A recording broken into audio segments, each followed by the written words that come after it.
মাঝখানে এভাবে ভাঁজ দিয়ে আটকে ধরে রাখি, তাহলে এই পাশে যতটুকু পরিমাণ ওই পাশেও ঠিক ততটুকু পরিমাণেই থাকে। এইটা আসলে আর চেঞ্জ হওয়ার সুযোগ থাকে না।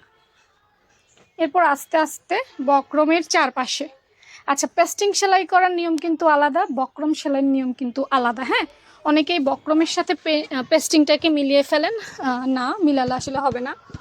পেস্টিং সেলাইয়ের নিয়মটা অন্যরকম। আমি যেহেতু আসলে পেস্টিং ব্যবহার করি না, সেজন্য আমি দেখাতে পারি না, তবে আমি চেষ্টা করব কখনো পেস্টিং এনে আপনাদেরকে দেখানোর। তো বক্রমের উপরে যেন সেলাই না পড়ে সেদিকে খেয়াল রাখতে হবে। একদম বক্রমের পাশ ঘেঁষে শুধু বর্ডার লাইনে আসলে সেলাইটা করতে হবে। তো টোটাল হয়ে গেছে দেখো, আস্তে আস্তে। আর ভিগলা সেলাই করা খুব ইজি।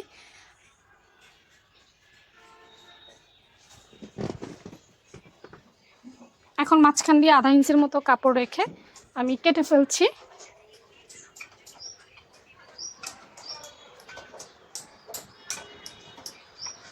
কেটে ফেলে ছোট ছোট করে মার্ক করে নিচ্ছি। ছোট ছোট করে মার্ক করে নিলে ফিনিশিং, মানে ছোট ছোট করে কেটে নিলে মাঝখানের ফিনিশিংটা ভালো আসে, গলার ফিনিশিংটা ভালো আসে।